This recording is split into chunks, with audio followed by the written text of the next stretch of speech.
Tiba-tiba ada salah satu di antara yang hadir bertanya kepada Imam Al-Ghazali, "Ya Syekh, Allah Subhanahu wa Ta'ala berfirman di dalam Al-Quran, Kulla yawmin huwa fi sya'n." Setiap hari Allah itu sibuk. Maka saya ingin tahu, wa ma sya'nullahil yawm. Apa kira-kira kesibukan Allah hari ini? Tanya seorang yang hadir di dalam majelisnya Imam Al-Ghazali.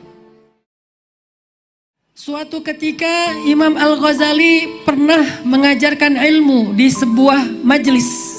Tiba-tiba ada salah satu di antara yang hadir bertanya kepada Imam Al-Ghazali, "Ya Syekh, Allah Subhanahu wa Ta'ala berfirman di dalam Al-Quran, Kulla yawmin huwa fi sya'n." Setiap hari Allah itu sibuk. Maka saya ingin tahu, wa ma sya'nullahil yawm. Apa kira-kira kesibukan Allah hari ini? Tanya seorang yang hadir di dalam majelisnya Imam Al-Ghazali. Allah berfirman, Kulla yawmin huwa fi sya'n. Setiap hari Allah itu sibuk. Ada yang tahu surat apa? Itu surat album favorit saya, surat Ar-Rahman. Kulla yawmin huwa fi sya'n. Setiap hari Allah sibuk. Wa ma sya'nullahil yawm. Kira-kira apa kesibukan Allah hari ini? Kemudian karena Imam Al-Ghazali kaget dengan pertanyaan ini, sangat misterius, dan Imam Al-Ghazali belum menemukan jawaban dari pertanyaan itu, maka Imam Al-Ghazali mengatakan, "Anzirni hattal ghad." Kasih saya waktu sampai besok. Ketika pulang ke rumah, Imam Al-Ghazali membuka-buka kembali kitabnya, mencoba untuk mencari jawaban, ma sya'nullahil yaum, ma sya'nullahi hadhil lailah. Apa kesibukan Allah hari ini? Apa kesibukan Allah malam ini? Satu kitab demi satu kitab tidak ada jawaban dari kalimat pertanyaan tersebut. Sampai Imam Al-Ghazali hadir lagi dalam majelis hari esok.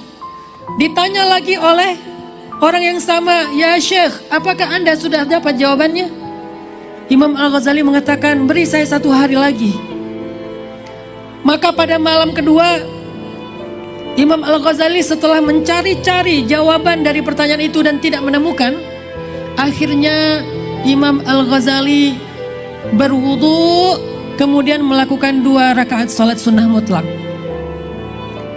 Selesai melaksanakan ibadah salat sunnah mutlak 2 rakaat, Imam Al-Ghazali memperbanyak salawat kepada Nabi.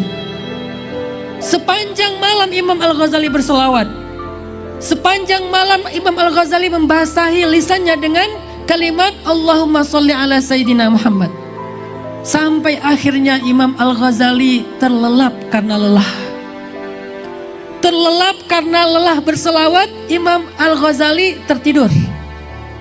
Tiba-tiba dalam tidurnya Imam Al-Ghazali bermimpi bertemu dengan Rasulullah Sallallahu Alaihi Wasallam.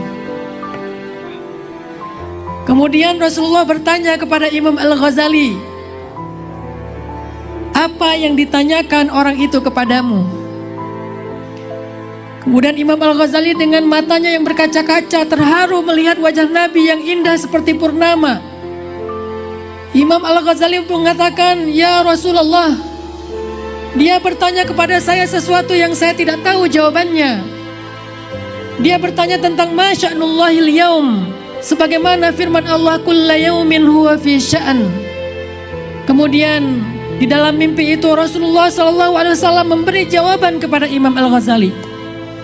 Jika dia besok bertanya lagi, katakan kepadanya, kesibukan Allah setiap hari adalah memberi petunjuk kepada hambanya, memberi rezeki kepada hambanya, mengangkat derajat satu kaum dan merendahkan kaum yang lain, dan menegakkan keadilannya dalam sunnatullah. Tidak lama kemudian Imam Al-Ghazali sadar dari mimpinya. Kemudian Imam Al-Ghazali langsung sujud syukur karena mendapatkan jawaban langsung dari Rasulullah Sallallahu Alaihi Wasallam. Ketika Imam Al-Ghazali datang ke masjid di waktu subuh, seperti biasa Imam Al-Ghazali mengajarkan ilmu ba'da subuh. dalam majelis beliau. Tiba-tiba Imam Al-Ghazali dengan sangat pede, apa pede? Percaya diri, mencari siapa orang yang kemarin bertanya pertanyaan yang sulit kepada beliau. Sekarang saya sudah ada jawaban. Aina sa'il? Mana orang yang bertanya kemarin? Orang itu mengangkat tangannya. Ana ya Syekh, saya. Coba ulang pertanyaan kamu. Kemudian orang itu mengulang pertanyaannya. Imam Al-Ghazali dengan tenang menjawab persis seperti yang diajarkan Rasulullah SAW di dalam mimpi beliau. Setelah Imam Al-Ghazali memberikan jawaban, maka orang itu kemudian mengatakan, ya Syekh, banyak-banyaklah berselawat kepada orang yang telah mengajarkan jawaban itu kepada Anda lewat mimpi. Padahal Imam Al-Ghazali tidak memberitahu bahwa beliau dapat jawaban itu dari mimpi bertemu dengan Rasul. Tapi yang penanya itu mengatakan, ya Syekh, banyak-banyaklah berselawat kepada orang yang telah mengajarkan ilmu itu kepada Anda di dalam mimpi. Kemudian Imam Al-Ghazali menangis dan mengatakan, betapa banyak orang yang diam tetapi ahli hikmah. Betapa banyak orang yang tidak dikenal, tidak bergelar, tetapi dia seorang yang alim, faqih. Dan bisa jadi kemudian kata Imam Al-Ghazali, yang berbicara tidak lebih tahu daripada yang mendengar. Saya teringat dulu ketika masih kuliah di Al-Azhar, semester awal biasanya di bulan Desember. Dan bulan Desember itu puncaknya musim dingin. Dan rata-rata di bulan Desember ketika ujian, tulisan mahasiswa itu nggak ada yang bagus. Karena gemeteran, kedinginan. Sehingga tulisannya jelek-jelek. Apalagi tulisannya udah emang jelek. Dia punya alasan, Syekh, ya dokter, ya ustaz, ini dingin makanya tulisan saya susah dibaca. Saya teringat ada satu culture, satu budaya, kebiasaan di Al-Azhar yang luar biasa. Setiap kali mau ujian, kita ada di meja ujian kita masing-masing. Biasanya kalau ujian itu mahasiswa lebih banyak dari biasanya. Hari-hari biasa mahasiswa hanya 1/10 saja dari jumlah yang ada yang hadir di kampus. Sisanya ada yang masih istirahat, ada yang pulang ke Indonesia, ada yang usaha bisnis. Tapi kalau ujian sampai ke halaman-halaman kampus itu penuh dengan mahasiswa. Begitu ya Ustadz ya? Masya Allah ketika di Mesir luar biasa kalau lagi ujian rame. Dan biasanya ada satu kebiasaan dari ulama ataupun profesor dan dosen-dosen Al-Azhar. Beliau datang ke satu ruangan dan ruangan-ruangan yang ada di sana. Satu persatu didatangi. Sebelum kita menjawab ujian, beliau memberi kita semacam nasihat. Abnai, kata beliau, wahai anak-anak kami. Mereka memanggil kami anak-anaknya. Abnai, aulad, wahai anak-anak, bukalah lembaran ujian kalian dengan basmalah. Karena segala sesuatu yang diawali dengan nama Allah, maka akan diberikan keberkahan. Arti berkah adalah ziyadatul khair, bertambahnya kebaikan. Dan saya ingat satu nasihat lagi yang sangat penting, apa kata beliau? Kalau kalian lupa dengan jawaban dari pertanyaan, maka temukanlah jawaban itu di dalam sholawat. Temukanlah jawaban itu di dalam sholawat, maka berselawatlah kepada Nabi. Dan ilmu itu saya pakai sampai hari ini. Kalau lupa, bukan kalau nggak belajar. Kalau nggak belajar, temukanlah jawaban itu di dalam nilai makbul atau mungkin rosib, nauzubillah. Rosib itu nggak lulus.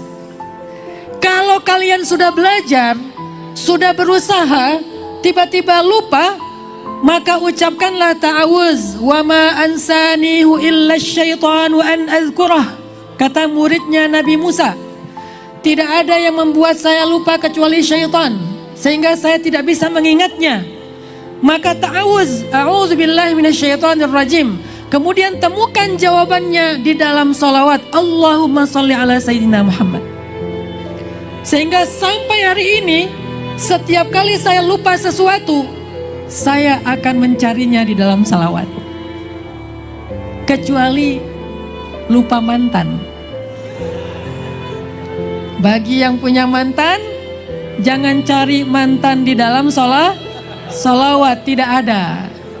Mantan itu ada di sosmed dengan akun fake. Nggak ada akun dengan nama aslinya. Dia pakai akun dengan nama yang lain. Maka carilah jawaban-jawaban tentang kebaikan hidup. Ketika kita lupa akan kebaikan itu, carilah jawabannya di dalam sholawat.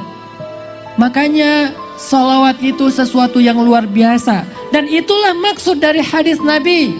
Man shalla alayya salatan sallallahu alaihi ashran. Siapa yang berselawat kepada aku 1 kali, Allah akan berselawat untuknya 10 kali. Salah satu di antara makna selawat Allah kepada kita adalah mengembalikan ingatan kebaikan kita. Shallu ala nabi.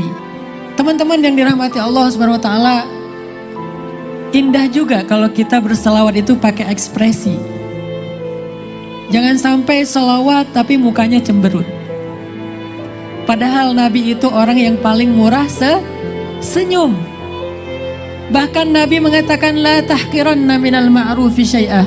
Jangan meremehin kebaikan walaupun sekedar antalqa wajha akhak biwajhin taliq.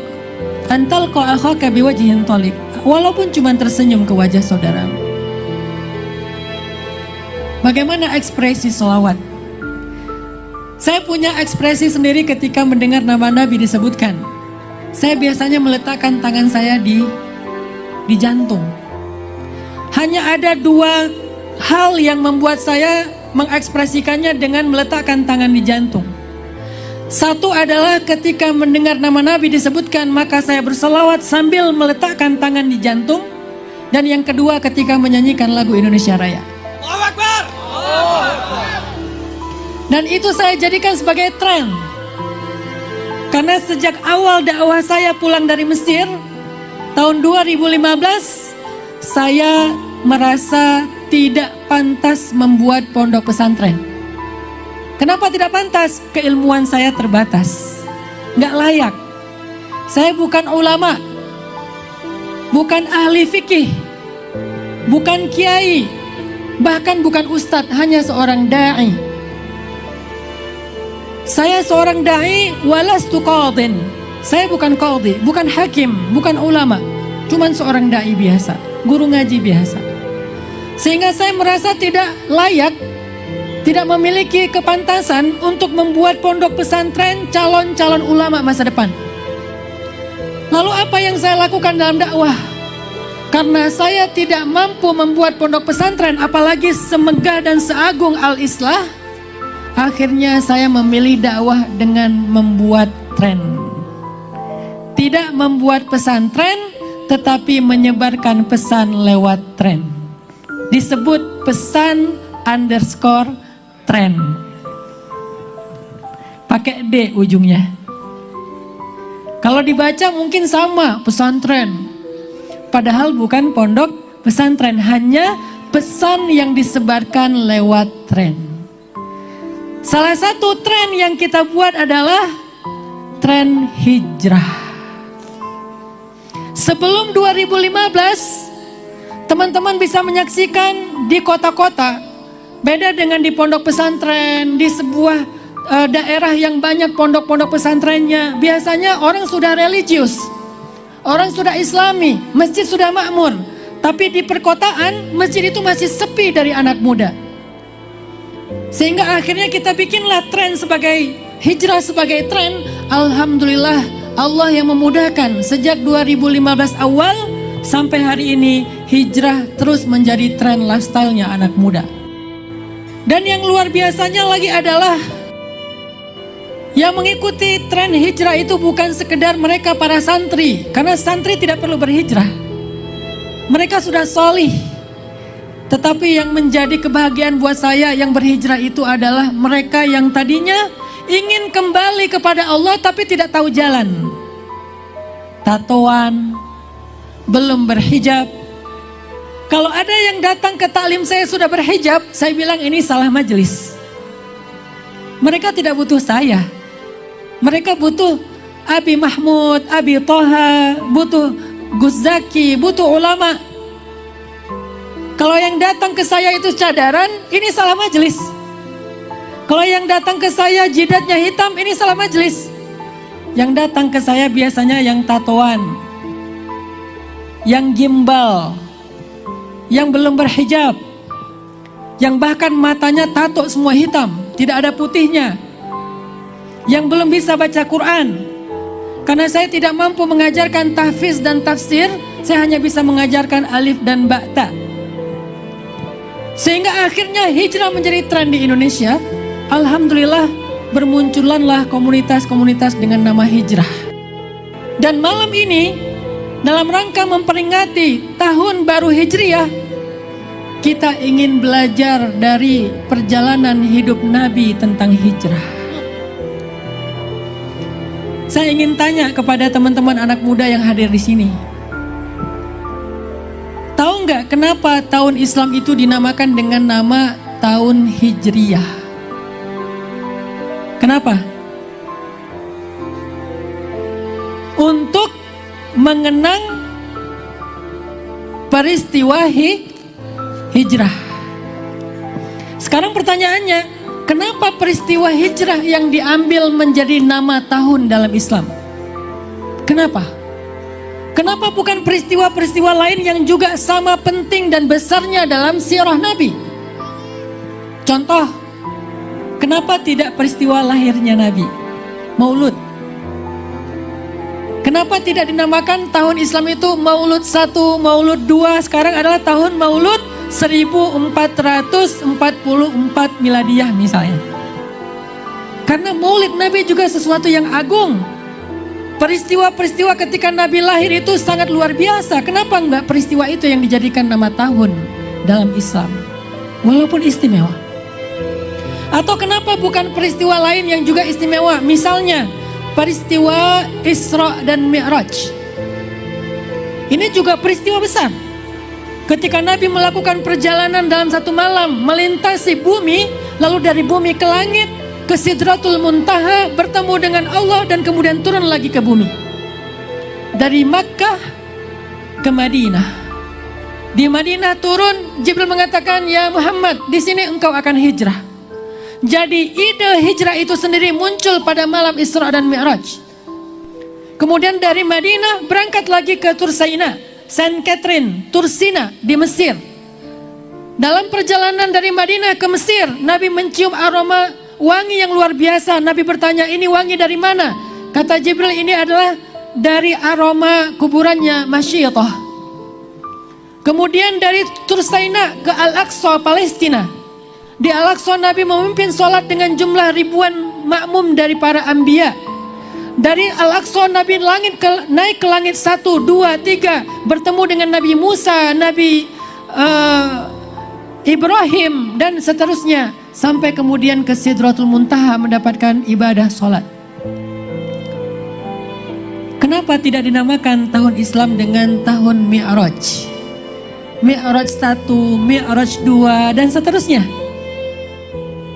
Atau kenapa tahun baru Islam atau tahun dalam Islam itu tidak dinamakan dengan nama ketika Nabi pertama sekali mendapatkan wahyu, nuzulul Quran. Itu juga peristiwa besar. Sehingga dikenal dengan nama tahun Bi'sah. Bi'sah 1, Bi'sah 2. Maka hijrahnya Nabi terjadi pada tahun Bi'sah ke-13 misalnya. Kenapa tidak dinamakan dengan nama tahun Bi'sah? Karena nuzulul Quran, Nabi pertama mendapatkan wahyu, dilantik menjadi Nabi dan Rasul, diberikan tugas risalah adalah peristiwa yang besar. Atau kenapa tidak dinamakan dengan peristiwa yang lain yang cukup besar juga? Tahun Badar. Perang Badar peristiwa yang besar. Bahkan veteran Badar, orang-orang yang pernah ikut dalam perang Badar, mujahidin Badar, ahlu Badar, mereka mendapatkan jaminan surga dari Allah. Di Badar itu mereka mendapatkan pertolongan dari Allah dengan menurunkan 1000 malaikat setelah mereka mengadakan sebuah doa yang luar biasa, yaitu istighatsah.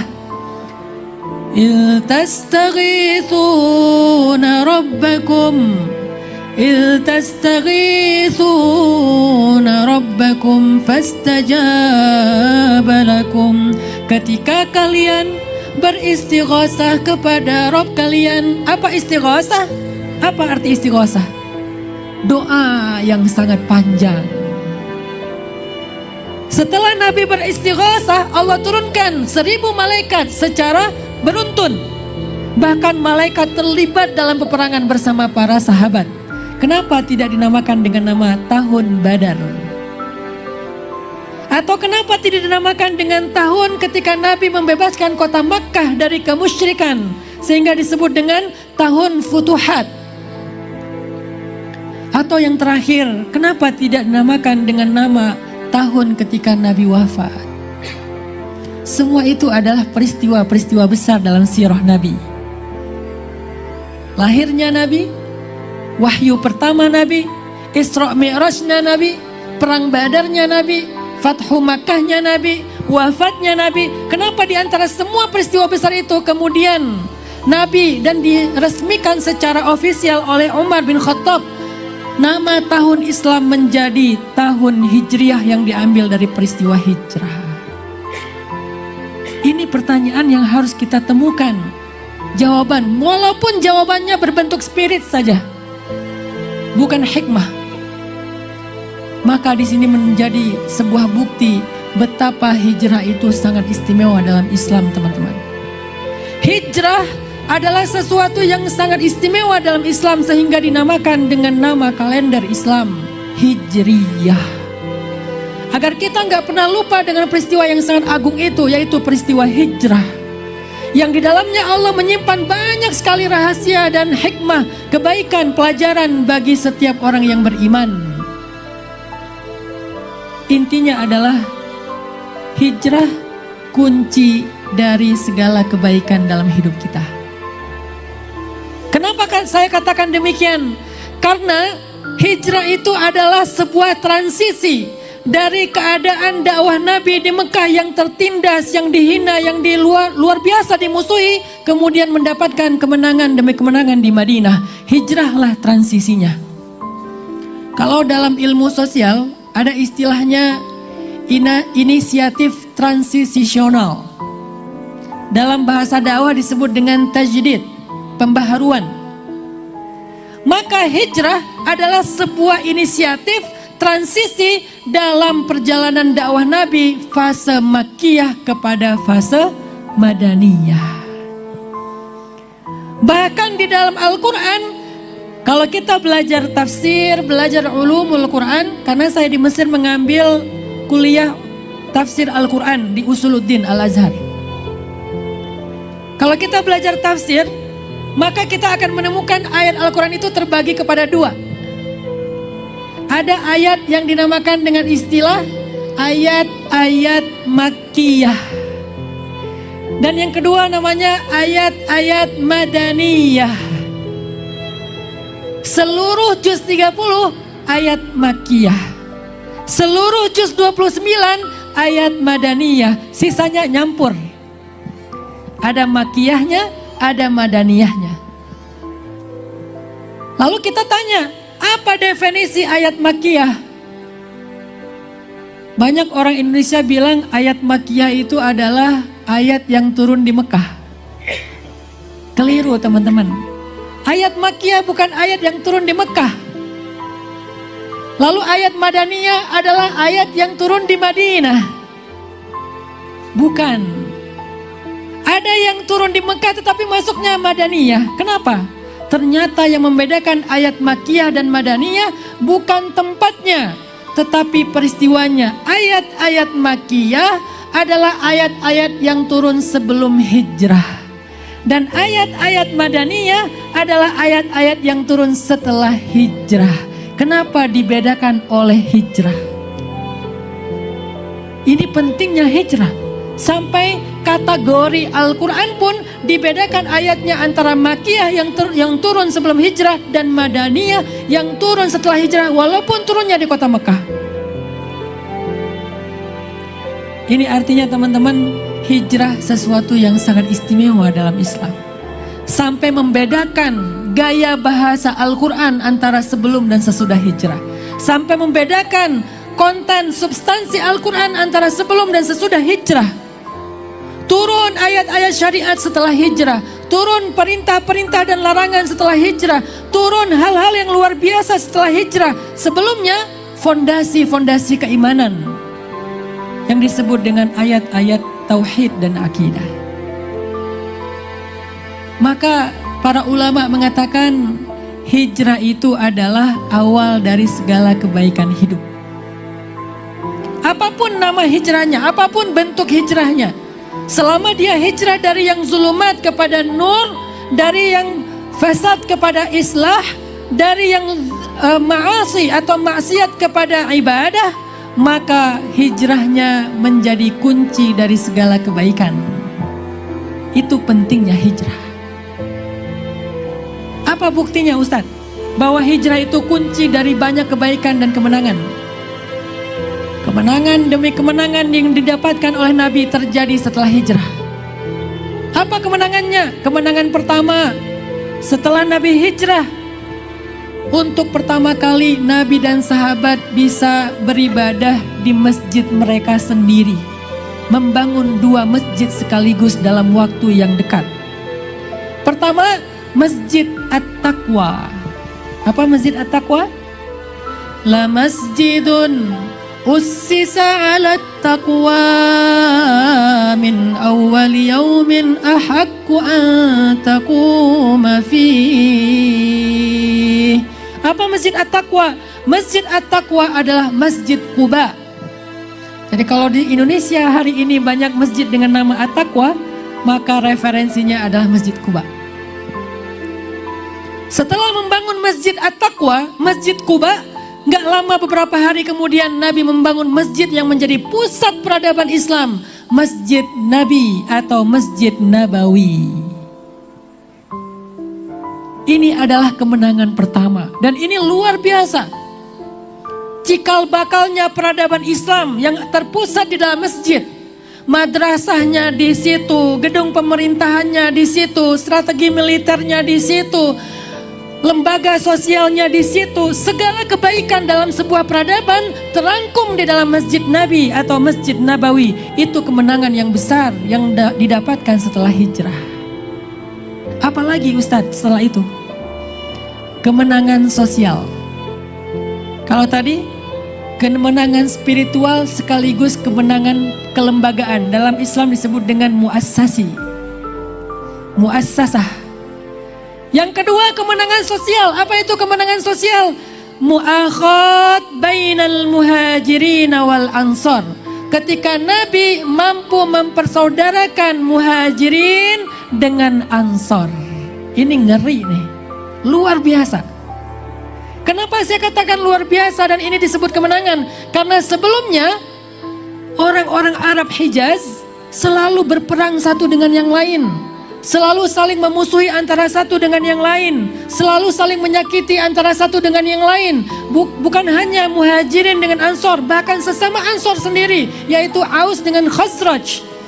Mereka berperang lebih dari 100 tahun. Bunuh-membunuh lebih dari 100 tahun. Tapi dengan adanya hijrah, Allah melembutkan hati mereka. Fa'allafa baina qulubikum fa'asbahtum bi ni'matihi. Ayul ni'mah, ni'matul hidayah biwasilatil hijrah. Nikmat hidayah dengan perantaraan hijrah. Fa asbahtum bi ni'matihi ikhwana, menjadi saudara.